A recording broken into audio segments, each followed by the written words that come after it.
Students of CBSE board class 12 कैसे हैं बच्चों आप सबके एग्जाम्स काफ़ी नज़दीक आ गए हैं और केमिस्ट्री की जो प्रिपरेशन है वो बहुत से बच्चों की अच्छी नहीं चल रही है। तो उन बच्चों के लिए खासकर एक रिवीजन सीरीज ला रही हूँ जिसमें हर चैप्टर की 10 मिनट्स के विद इन आपको सारे कॉन्सेप्ट की क्लैरिटी दे दी जाएगी। आप एक बार ये देखोगे आपको सारी चीज़ें जो बेसिकली समझनी है चैप्टर्स में वो समझ जाओगे।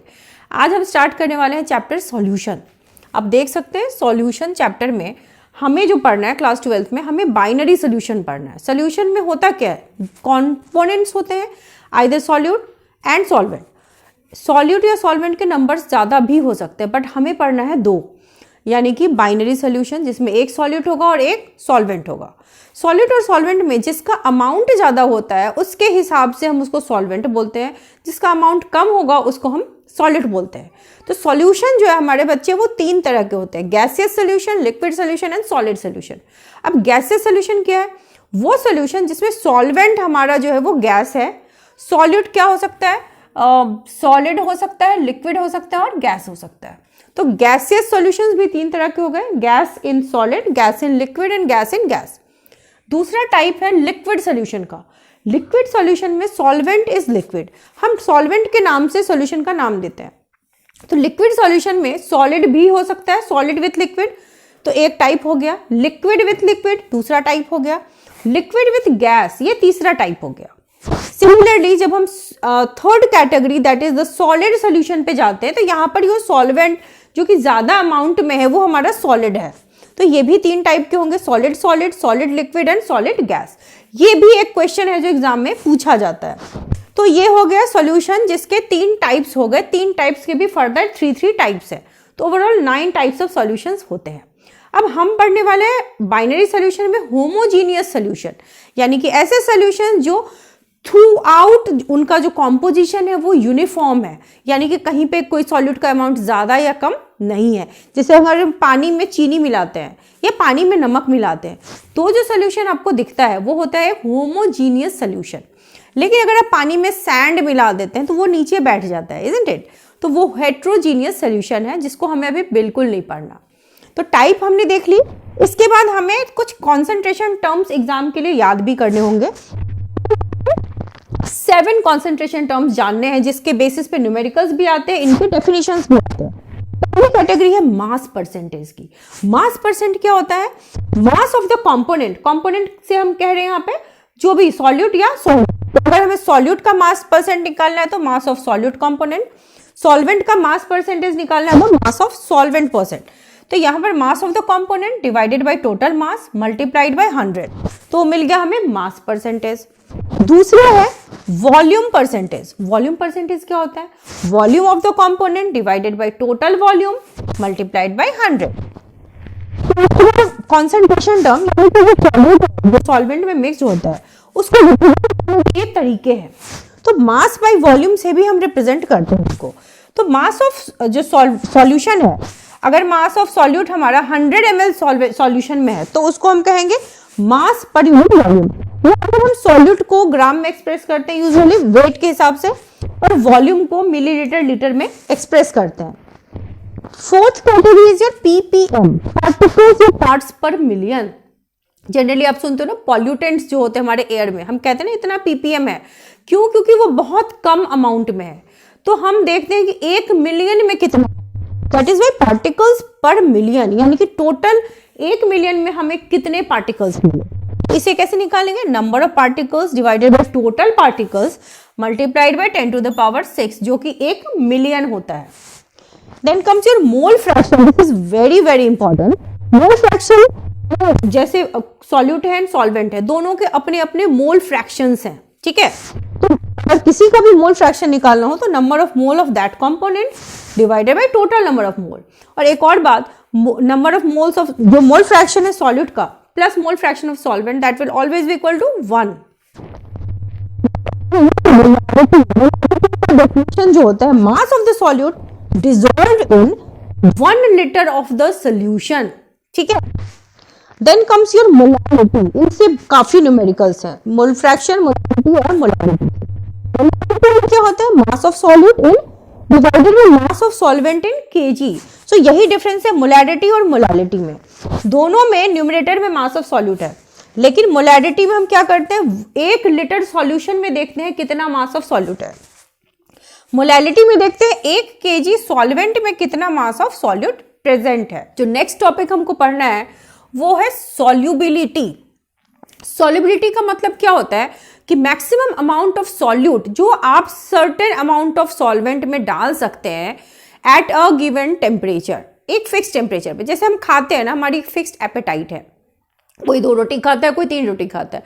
तो अगर आपकी 3 रोटी खाने से आपकी जो एपेटाइट है वो पूरी खत्म हो जाती है, यानी कि यू आर नाउ सैचुरेटेड, है ना, सॉल्यूशन आपका सैचुरेट हो गया है। और अगर आपने फिर भी खाया तो देन यू आर अनसैचुरेटेड। तो उसी तरीके से सॉल्यूशन जो होता है ना, उसमें सॉल्युबिलिटी होती है। अब हम यहाँ पर कुछ चीजें पढ़ेंगे, जैसे जब हम गैस को लिक्विड में मिलाते हैं, जैसे कि सबसे अच्छा एग्जांपल इसका क्या है, कोल्ड ड्रिंक। कोल्ड ड्रिंक में आपके पास जो लिक्विड है उसमें कार्बन डाइऑक्साइड गैस मिली हुई है। और ये याद रखना कि कोल्ड ड्रिंक में गैस और लिक्विड की जो सॉल्युबिलिटी है वो बेस्ट कैसी होती है, जब आप उसको रेफ्रिजरेट करते हैं, यानी कि लोअर टेम्परेचर पे रखते हैं, एंड जब उसके कैन का जो कवर है वो बंद रहता है, यानी कि प्रेशर हाई होता है। तो दैट मीन्स प्रेशर और टेम्परेचर पे ये कैसे डिपेंडेंट है, high pressure and low temperature. तो अगर हम देखें effect of pressure and temperature जो कि पूछा जाता है एग्जाम में, तो टेम्परेचर का इफेक्ट ये है कि टेम्परेचर के घटने से, यानी कि लोअर टेम्परेचर पे सॉल्युबिलिटी ज्यादा होगी, और प्रेशर के बढ़ने से ये सॉल्युबिलिटी बढ़ेगी। तो ये तो हो गई कैटेगरी गैस इन लिक्विड की। लेकिन सॉलिड इन लिक्विड भी तो मिलाते हैं, जैसे आपने चीनी को पानी में मिलाया, right, that is also a solution. तो यहां पर टेम्परेचर और प्रेशर का क्या रोल होगा, टेम्परेचर का तो रोल है, प्रेशर का रोल हम सीधा बोलेंगे नहीं है, क्योंकि सॉलिड जो होते हैं वो इनकम्प्रेसिबल होते हैं, तो प्रेशर का उस पर कोई इफेक्ट नहीं है। टेम्परेचर का है, तो टेम्परेचर का कैसे है, एंडोथर्मिक और एक्सोथर्मिक रिएक्शंस में अलग अलग है। एंडोथर्मिक रिएक्शन में अगर आप टेम्परेचर बढ़ाओगे तो सॉल्युबिलिटी बढ़ेगी, एक्सोथर्मिक रिएक्शन में सॉल्युबिलिटी घट जाती है अगर आप टेम्परेचर बढ़ाओ, क्योंकि एक्सोथर्मिक रिएक्शन में already heat is liberated, heat given out है। तो अगर आप और हीट दे दोगे तो रिएक्शन जब प्रोसेस जो है वो उल्टे डायरेक्शन में जाएगा, तो इसीलिए यहाँ पे सॉल्युबिलिटी घटती है। तो ये हो गई आपकी सॉल्युबिलिटी। अब आते हैं रॉल्स लॉ, जो कि वेरी वेरी इंपॉर्टेंट आपके एग्जाम के लिए है। रॉल्स लॉ क्या कहता है, ये जो प्रेशर है, प्रेशर किसी सॉल्वेंट का कितना होता है, that is directly proportional to mole fraction. किसी भी सॉल्वेंट या किसी भी सॉल्यूट का जो प्रेशर होता है that is directly proportional to the mole fraction. So pressure is equal to P1, अगर मान लो किसी कंपोनेंट का प्रेशर है तो that is equal to mole fraction into the pressure that is present in the pure solvent. जब वो pure form में था तब जो प्रेशर था उससे मल्टीप्लाई करते हैं।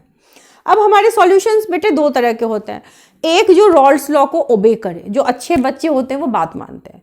तो जो रॉल्स लॉ को ओबे करेगा तो सॉल्यूशन उसको क्या कहेगा, भाई ये आइडियल सॉल्यूशन है, और जो रॉल्स लॉ को ओबे नहीं करेगा वो कहलाएगा नॉन आइडियल सॉल्यूशन। तो जो आइडियल है उसके लिए तो बहुत अच्छी बात है। आइडियल सॉल्यूशंस में क्या होगा, delta H of mixing and delta V of mixing जो होगा वो 0 होगा, ठीक है, यानी कि ना हीट लिबरेट हुआ, ना हीट आपका एब्जॉर्ब हुआ, ना ही वॉल्यूम में कोई चेंज आया। लेकिन जो नॉन आइडियल है वो उतना डिसिप्लिन्ड नहीं है ना, तो इसके डेल्टा H ऑफ मिक्सिंग और डेल्टा V ऑफ मिक्सिंग 0 नहीं होगा। तो जो नॉन आइडियल सॉल्यूशंस हैं वो आइडियल बिहेवियर से डेविएट करेंगे, यानी कि उनके जो सॉल्यूशन का प्रेशर होगा आइदर वो ज्यादा होगा या कम होगा देन एक्सपेक्टेड। ज्यादा होगा तो कहेंगे ये पॉजिटिवली डेविएट कर गया, कम होगा तो कहेंगे वो नेगेटिवली डेविएट कर गया, ठीक है। तो ये हो गया रॉल्स लॉ के हिसाब से, जो इनकी बात नहीं मानेंगे वो नॉन आइडियल, और वो 2 तरीके से डेविएट होते हैं, ठीक है। एक बड़ी important property that is your colligative property. Colligative property क्या है, बहुत सारी प्रॉपर्टीज जो होती हैं वो बहुत सारे फैक्टर्स पे डिपेंड करती है, टेम्परेचर पे, प्रेशर पे, लेकिन ये वाली जो प्रॉपर्टी है ना वो सिर्फ नंबर ऑफ सॉल्यूट पे डिपेंडेंट है। फॉर एग्जाम्पल हमारे पास सोडियम क्लोराइड है, इसको पानी में मिलाओ तो ये Na+Cl- में ब्रेक होगा, HCl भी H+Cl- में ब्रेक होगा। तो इसके भी नंबर्स 2 है, इसके भी नंबर्स 2 है, बट अगर हम कंपेयर करें कंपाउंड्स को तो दे आर पोल्स अपार्ट, बहुत डिफरेंट है। लेकिन इनकी कॉलिगेटिव प्रॉपर्टी और इनकी कॉलिगेटिव प्रॉपर्टी बिल्कुल बराबर है। तो ऐसी प्रॉपर्टीज जो सिर्फ और सिर्फ नंबर ऑफ सॉल्यूट पार्टिकल्स पे डिपेंड करती है, वो कहलाती है colligative property. This is also very important question. और ये 4 तरह की होती है। पहला, relative lowering of vapour pressure, vapour pressure का घट जाना, ठीक है। जब कोई भी सब्सटेंस नेगेटिवली डेविएट होती है ना, सॉल्यूशन हमारा था नेगेटिवली डेविएट हो गया, वेपर प्रेशर जो है वो घट गया, तो उसको कहते हैं relative lowering of vapour pressure. Vapour pressure का घट जाना यानी ऑटोमेटिकली क्या होगा, बॉइलिंग पॉइंट का बढ़ जाना, तो ये है बॉइलिंग पॉइंट का एलिवेशन। उसी तरीके से होता है फ्रीजिंग पॉइंट का डिप्रेशन, फ्रीजिंग पॉइंट भी घट जाती है जब हम किसी सॉल्वेंट में नॉन वोलाटाइल सॉल्यूट मिलाते हैं। नॉन वोलाटाइल सॉल्यूट मतलब जो वोलाटाइल नहीं है, जिसके वेपर्स नहीं बनते, तो वो क्या करते हैं ना, फ्रीजिंग पॉइंट को भी थोड़ा पीछे ले जाते हैं, बॉइलिंग पॉइंट को भी एलिवेट कर देते हैं। तो ये 3 प्रॉपर्टीज तो ऐसे ही हो गए।